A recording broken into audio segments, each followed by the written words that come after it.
जामनेर तालुक्यातील शेंदुर्णी ते पाचोरा या महामार्ग 19 चे रुंदीकरणाचे काम सुरू असून या कामाला मागील 1 महिन्यांपासून सुरुवात करण्यात आली आहे। परंतु या रस्त्याचे रुंदीकरण करताना संबंधित ठेकेदाराने सगळे नियम पायदळी तुडवत रस्त्याच्या कामाला सुरुवात केली असल्याने या रस्त्यावर मागील 1 महिन्यात दुचाकी व मोठ्या वाहनांचे 20च्या जवळपास अपघात झाले आहेत।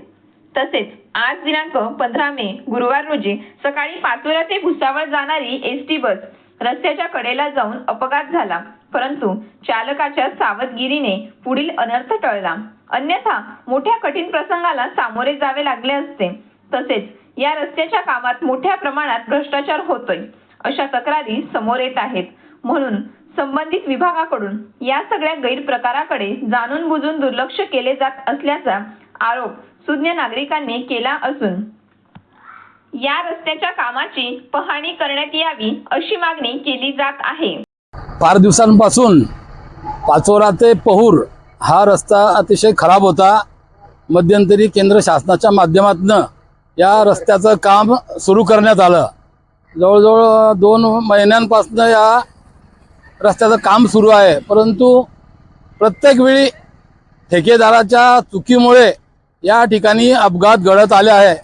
आता आपण बघतो या ठिकाणी की एसटीची जी बस आहे पाचोऱ्यावरून भुसावळला निघालेली, समोरून ट्रक आला म्हणून त्यांनी थोडंसं साईडला यायचा प्रयत्न केला, परंतु त्या रस्त्यावरती मुरुमाच्या ऐवजी चिकन माती टाकलेली असल्यामुळे आणि तिच्यावर नुकताच आवश्यकता नसताना पाणी मारल्यामुळे ती गाडी स्लिप झाली आणि रस्त्याच्या कडेला गेली। ड्रायव्हर, कंडक्टर आणि प्रवाशांचं दैव म्हणून आज ही गाडी पलटी झाली नाही, नाहीतर या ठिकाणी निश्चितपणे जीवितहानी झाली असती। या रस्त्याच्या संदर्भात वेळोवेळी प्रवाशांनी, पत्रकारांनी, जनतेने तक्रारी दिल्या आहे, परंतु आतापर्यंत कोणत्याही तक्रारीची दखल घेतल्या गेलेली नाही। मला तर असं वाटतं की आदरणीय नितीन गडकरी साहेबांचे आणि ठेकेदाराचे घनिष्ठ संबंध असावेत, त्याच्यामुळे हेतुपुरस्सर प्रवाशांच्या, जनतेच्या जीवाशी खेळण्याचा या ठिकाणी प्रयत्न केला जातोय। मध्यंतरी जेव्हा मोऱ्यांचं काम चालू होतं, मी स्वतः वेळोवेळी थांबून त्या कामगारांना, तिथल्या सुपरवायझरला विनंती केली की बाबांनो, तुम्ही अजिबात या मोऱ्यांवरती पाणी मारत नाहीये, याचा परिणाम भविष्यामध्ये आणखीन एखादी मोठी दुर्घटना होण्याचा संभव आहे। परंतु त्यांनी सतत टाळाटाळ केली, नाही आम्ही पाणी मारतोय, आम्ही असं करतोय, आम्ही तसं करतोय। आताही आपण बघाल की जे सिमेंटचं काम चालू आहे पहिला थर, त्याच्यावरती सुद्धा नियमित पाणी मारल्या जात नाही।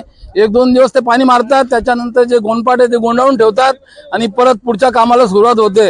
म्हणजे थोडक्यात सांगण्याचं तात्पर्य, या ठिकाणी ठेकेदार जाणून बुजून जनतेच्या जीवाशी खेळण्याचा प्रयत्न करत आहे। त्याच्यामुळे आता तरी शासनाने या कामावर लक्ष द्यावं। जे संबंधित इंजिनियर आहेत, मला नाही वाटत की त्यांची या ठिकाणी काही भेट झाली असेल, आणि भेट जरी झाली असेल तर त्यांनी काही सूचना केल्या असतील तर त्या सूचनांकडे ठेकेदाराची जी मंडळी आहे जाणीवपूर्ण दुर्लक्ष करतायत। या ठिकाणी कोणत्याही ठिकाणी सूचना फलक लावलेले नाहीत, त्याच्यामुळे रात्रीच्या वेळेला प्रवाशांना कळत नाही किती कोटीचं आहे काय कामाची सुद्धा या ठिकाणी माहिती दिलेली नाही की किती किलोमीटरचा रस्ता आहे, किती रुंदी आहे, त्याची किती लांबी आहे, त्याच्यावरती किती रकमेची तरतूद करण्यात आली आहे। वेळोवेळी मागणी केलेली आहे सोशल मीडियाच्या माध्यमातून, परंतु ठेकेदाराने या सगळ्या गोष्टींकडे सोयीस्कर दुर्लक्ष केलं आहे। त्याच्यामुळे या ठिकाणी म्हणजे ज्या ठिकाणी मुरुम टाकावा लागतो त्या ठिकाणी चोपण असलेली चिकन माती टाकलेली आहे अक्षरशः, आणि त्या मातीवरती जर पाणी मारलं की त्याच्यामध्ये दुचाकीवाले सुद्धा घसरतात। आज तर ही मोठी बस या ठिकाणी आपण बघतोय रस्त्याच्या कडेला चालली गेलेली स्लिप मारल्यामुळे, तरी या गोष्टीचा गांभीर्याने विचार करावा।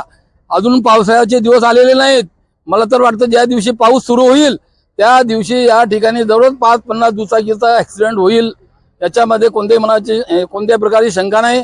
त्याच्यामुळे या ठिकाणी पुनश्च आदरणीय नितीन गडकरी साहेबांना जनतेच्या वतीने आमची कळकळीची विनंती राहील की आपण स्वतः या कामामध्ये लक्ष घालावं आणि संबंधित ठेकेदाराला कडक सूचना देऊन त्यांच्या सुपरवायझरकडनं चांगल्या प्रकारचं काम करून घ्यावं, अशी मी या ठिकाणी समस्त ग्रामस्थ आणि जनतेच्या वतीने विनंती